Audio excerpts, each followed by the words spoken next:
하나님의 은혜와 평강이 이 주일 3부 예배에 나오신 여러분에게 가득하기를 바랍니다. 사랑하는 여러분, 우리는 신앙생활을 하다 보면 그래도 용서해야지, 용서에 대해서 이야기를 많이 듣습니다. 교회에서뿐만 아니라 또 성경 말씀에서도 용서를 자주 말씀하고 계심을 볼 수가 있습니다. 예수님께서도 기도를 가르쳐 주시면서 우리에게 죄 지은 자를 사하여 준 것 같이 우리의 죄를 사하여 주시옵고라고 기도하라고 가르쳐 주셨습니다. 그런데 솔직히 말하면 용서는 쉽지 않습니다. 왜냐하면 용서는 우리의 머리로 이해돼서 하는 것이 아니라 우리의 마음이 허락해야지 되는 것이 바로 용서이기 때문입니다. 용서해야지라고 생각해서 마음이 그렇게 바로 따라오지 않기 때문에 용서가 어렵다라고 이야기하는 것입니다. 어떤 상처는 어릴 때부터 생겨나게 됩니다. 어떤 말을 오래전에 들었는데 아직도 내 마음속에서 생생하게 계속해서 반복되는 그러한 상처들이 또한 있습니다. 너는 왜 그것밖에 안 되니? 네가 문제야. 또는 너 때문에 힘들어. 너는, 너의 형은, 너의 언니는, 너는, 네 동생은 잘하는데, 또 너의 친구는 그렇게 하는데 왜 너는 그게 안 되니? 우리에게 상처를 주는 이런 말에 우리는 그 순간에는 넘어지는 것 같지는 않습니다. 그 순간에는 그저 웃고 넘깁니다. 그러나 그것이 우리의 삶 가운데 잊혀진 줄 알았지만 그런 것들이 하나 둘 우리의 마음 가운데 쌓여져 가다 보면 어떤 순간에 우리는 작은 말 한마디가 툭 우리에게 다가오면 그 순간 마음이 무너져 내리는 것을 경험하게 됩니다. 누군가 나를 무시하는 것 같으면 필요 이상으로 화가 나게 되고 또 거절을 당하면 견딜 수 없을 만큼 아픈 경험을 하게 됩니다. 비교를 당하면 마음 깊은 곳에서 오래된 그 수치심이 올라오게 됩니다. 우리는 그때서야 우리의 마음을 알게 됩니다. 아, 내가 괜찮은 게 아니었구나. 내 안에 아직도 어린 시절의 과거의 상처가 남아있구나 라는 것을 알게 됩니다. 오늘 말씀의 요셉 또한 그런 삶을 살아왔습니다. 요셉을 우리는 너무 멋있게만 기억을 하려고 하는 경향이 있습니다. 꿈꾸는 사람, 하나님이 형통하게 하신 사람, 하나님과 함께하며 애굽의 총리가 된 사람, 형들을 용서한 사람으로 우리는 기억하기가 쉽습니다. 그런데 그 전에 요셉은 상처를 입은 사람이었다라는 것을 우리는 기억을 해야 합니다. 형들에게 미움을 받았습니다. 옷이 벗겨졌고 형들이 파놓은 그 구덩이에 빠졌고 노예로 팔려갔습니다. 거기에서 끝난 것이 아니라 억울하게 감옥에도 갇히게 되었고 또 자신이 풀려나게 해준 그 간수에게 마저 잊혀져 버리는 삶을 살아갔습니다. 요셉의 마음에 있는 상처는 가벼운 오해로 입은 그러한 상처가 아니었다라는 것입니다. 그 상처는 그의 인생을 완전히 무너뜨리는 그러한 가족의 배신으로 시작이 되었습니다. 요셉에게 형들이라는 존재, 그 형들의 모습은 좋은 기억이 결코 아닐 것입니다. 형들이 평소에는 자신을 멸시하고 요즘 말로 하면 왕따를 시키는 그러한 시간들, 구덩이에 빠졌을 때 자신을 내려다보는 그 형들의 표정, 또 자신을 노예로 팔아버리면서 끝까지 자신을 쳐다보고 자신이 떠날 때까지 자신을 쳐다보는 그 형들의 멸시하는 눈빛들, 그 모든 것들이 요셉에게 상처로 남아있었을 것입니다. 그러니 오늘 말씀은 단순한 감동적인 가족이 상봉하는 이야기가 아님을 우리는 기억해야 합니다. 오늘 말씀은 깊은 상처를 입은 한 사람이 이 깊은 상처가 어떻게 하나님으로 치유가 되고 어떻게 용서의 자리까지 나아가게 되었는지를 보여주는 그러한 말씀임을 기억하시면서 함께 말씀으로 함께 들어가면 좋겠습니다. 우리 1절 말씀을 다시 한번 읽어보도록 하겠습니다. 요셉이 시종하는 자들 앞에서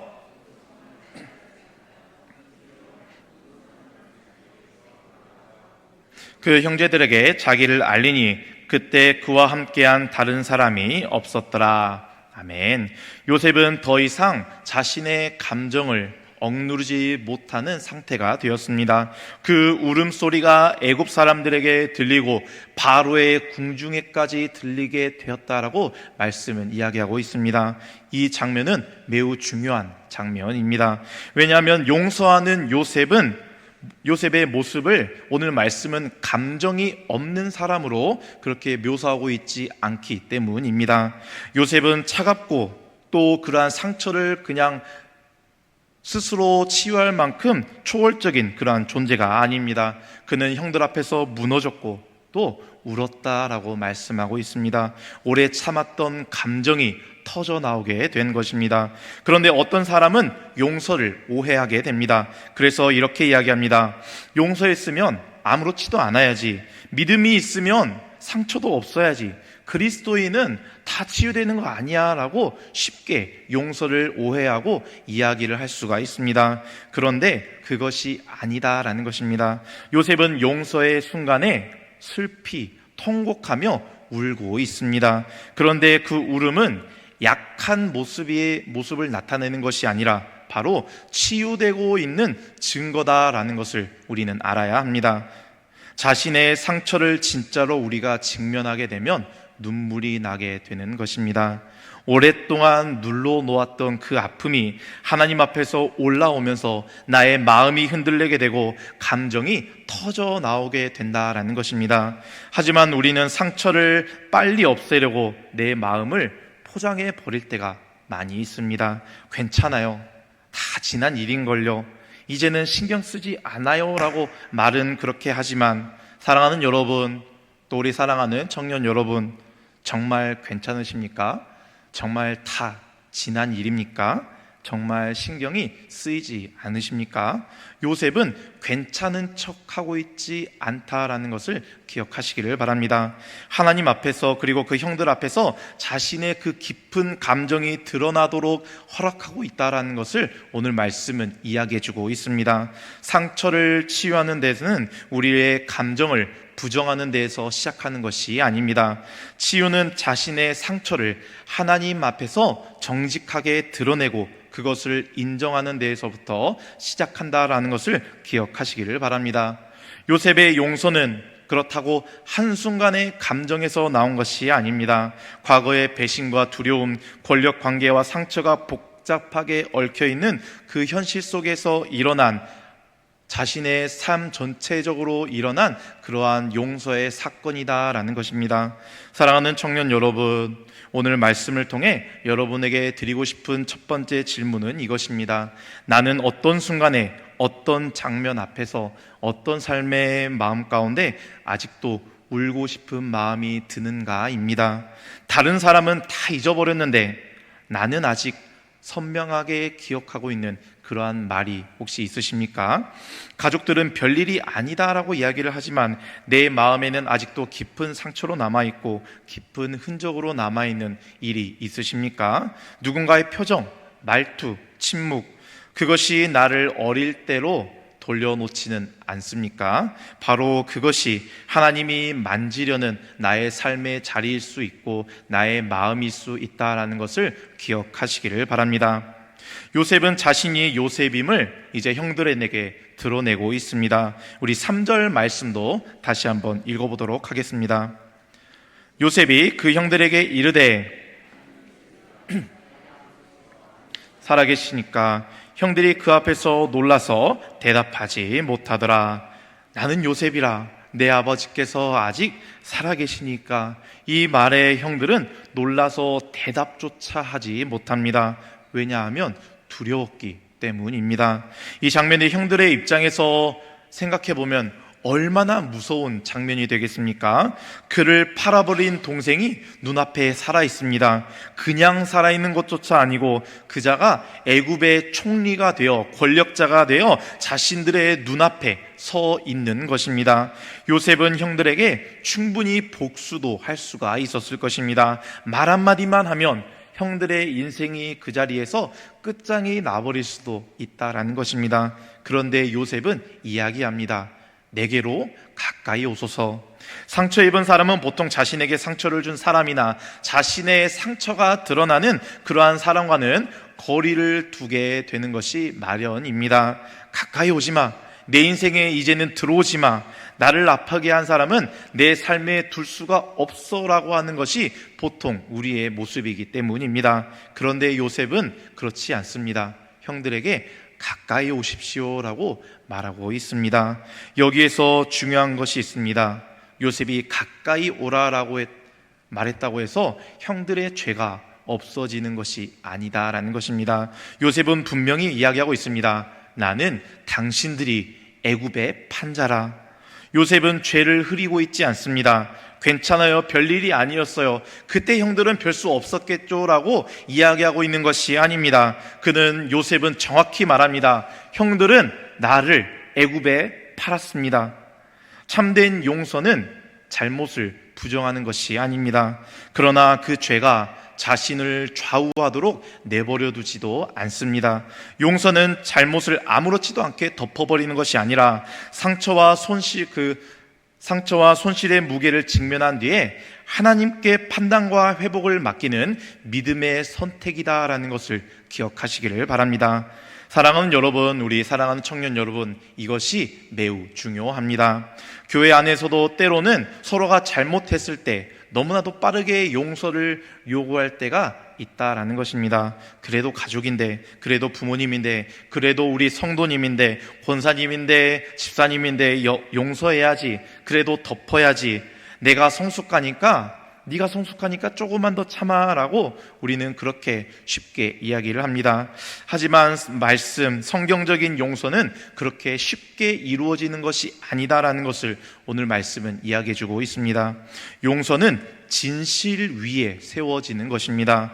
진실을 말하지 못하는 것은 용서가 아니고 치유가 아니라 죄송하지만 또 다른 억압이 되어버릴 수도 있기 때문입니다. 그러므로 우리는 상처를 돌아보려면 이렇게 물어야 합니다.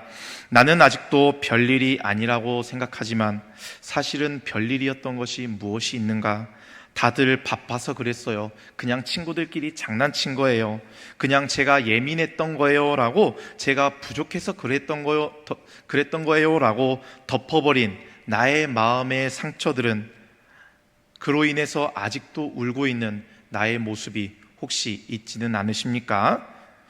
이어지는 5절 말씀부터 8절까지의 말씀을 보면 요셉은 3번을 반복해서 이야기하고 있습니다.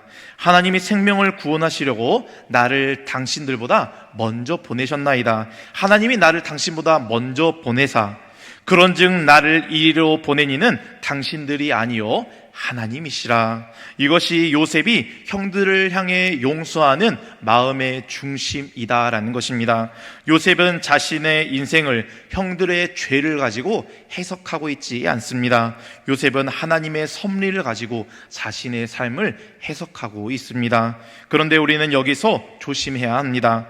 형들이 한 일이 선했다라고 말하고 있는 것이 아닙니다. 형들의 죄는 죄입니다. 배신은 배신이고 폭력은 폭력일 뿐입니다. 하지만 요셉은 이렇게 고백합니다. 형들이 악을 행했지만 하나님은 그 악보다 더 크십니다. 형들은 나를 버렸지만 하나님은 나를 이곳에 인도하셨습니다. 형들은 나를 죽이려 했지만 하나님은 나를 살리는 도구로 사용하셨다라는 것입니다. 요셉은 과거를 지우고 있는 것이 아닙니다. 과거를 다시 해석하고 있는 것입니다. 하나님으로 자신의 삶을 다시 바라볼 수 있는 것, 이것이 요셉의 내면을 치유한 핵심이다라는 것을 기억하시기를 바랍니다. 요셉은 하나님이 나를 먼저 보내셨다라는 그러한 고백을 통해서 과거의 시간들이 하나님이 지키시고 자신을 인도하셨다라는 일이었던 것을 다시금 보게 되었습니다. 이것이 치유다라는 것입니다. 치유는 잊어버리는 것이 아닙니다. 치유라는 것은 사건을 떠올려도 이제는 그 과거의 사건이, 과거의 그 어려움이, 나의 상처가 내 삶을 더 이상 좌우하지 못하는 것이다 라는 것입니다. 하나님의 마음으로 치유되기 전에는 나는 버림받았어, 나는 사랑받지 못해. 나는 가정에게 인정받지 못해. 난 실패했어. 난 상처투성이야. 라고 요셉은 자신의 삶을 그렇게 바라볼 수 있었지만, 이제 하나님으로 치유된 사람은 그 자신의 삶을 바라보는 고백이 바뀌게 된다라는 것입니다. 나는 버림받은 사람이 아니라 하나님께 붙들림 받은 사람이다라는 것입니다. 나의 삶은, 나의 인생은 상처로 끝나는 것이 아니라 은혜로 다시 세워졌다. 나는 과거로 갇혀 있는 것이 아니라 하나님의 뜻 안에서 새롭게 나아가는 그러한 삶을 살아가고 있다라는 것입니다. 요셉은 당신들이 나를 팔았다라고 형들에게 진실을 이야기합니다. 그러나 거기에서 멈추지 않습니다. 그러나 하나님이 나를 보내셨습니다 라고 이 두 문장이 함께 있어야 한다라는 것을 기억하시기를 바랍니다. 당신들이 나를 팔았다라는 것은 상처에 대한 진실입니다. 하지만 하나님이 나를 보내셨다라는 고백은 믿음으로 바라보는 믿음의 해석인 것입니다. 그렇다고 상처의 진실만 남으면 우리는 피해자의 삶에 갇히게 됩니다. 그렇다고 또 믿음의 해석만 말하고 상처의 진실을 덮어버리게 되면 우리는 억지의 신앙에, 억지의 용서에 사로 갇히게 된다는 것입니다. 그러므로 요셉의 치유는 이 둘이 함께 있어야 합니다. 그 일은 악했습니다. 그러나 하나님은 그 악보다 더 크십니다라는 고백입니다. 나는 아팠습니다.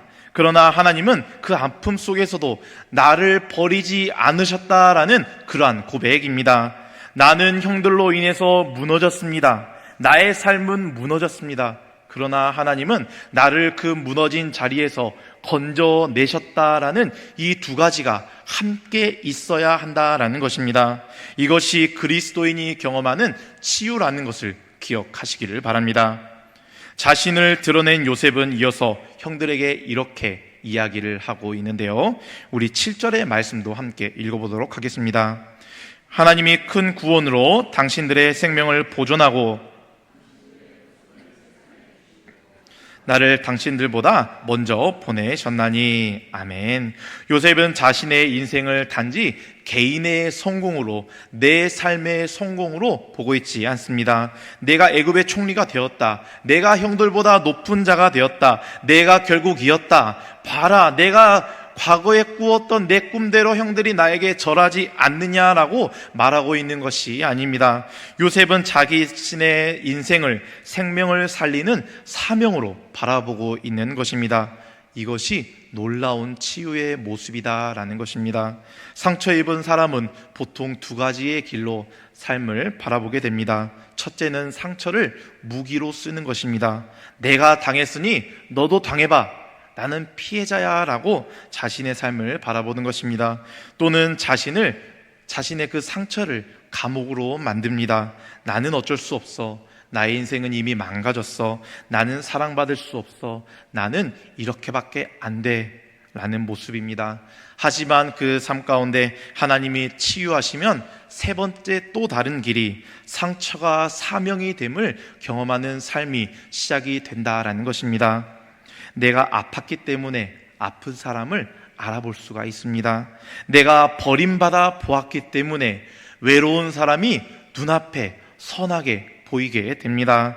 눈물을 흘려 보았기 때문에 다른 이의 눈물이 결코 가볍게 느껴지지 않게 된다라는 것입니다. 내가 무너져 보았기 때문에 무너진 사람에게 함부로 일어날 수 있어라고 말하지 않게 된다라는 것입니다.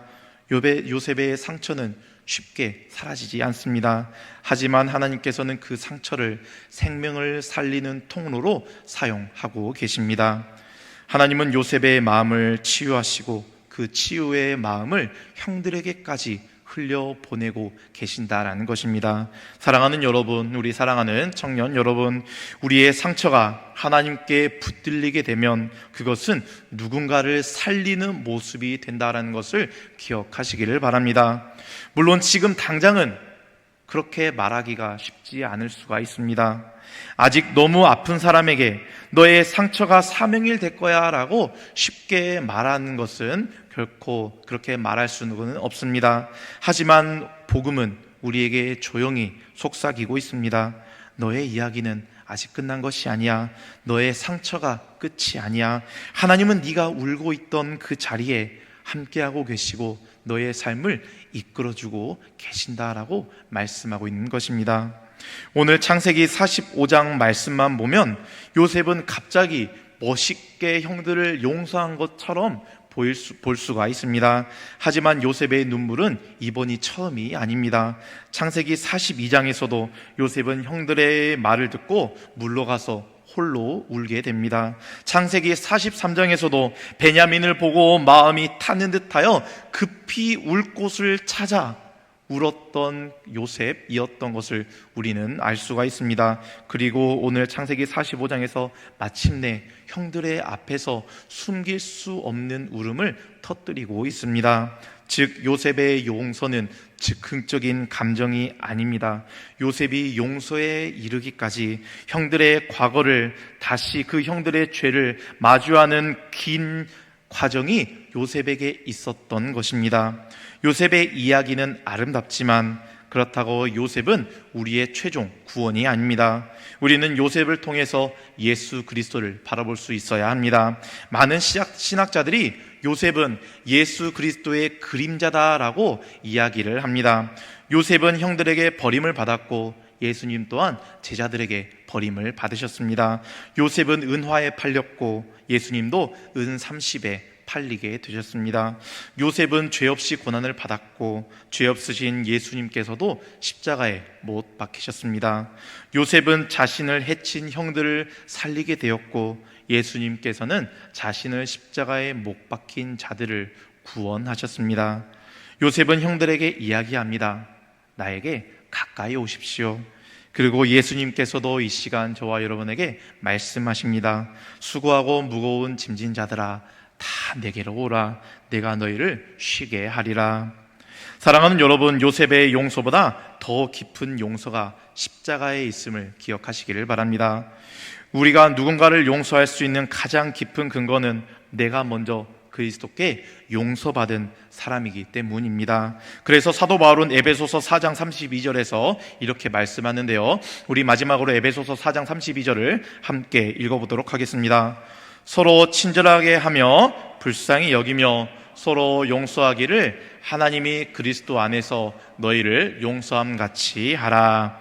아멘. 그냥 용서해라가 아니라 너희가 그리스도 안에서 용서받은 것 같이 용서하라라고 말씀합니다.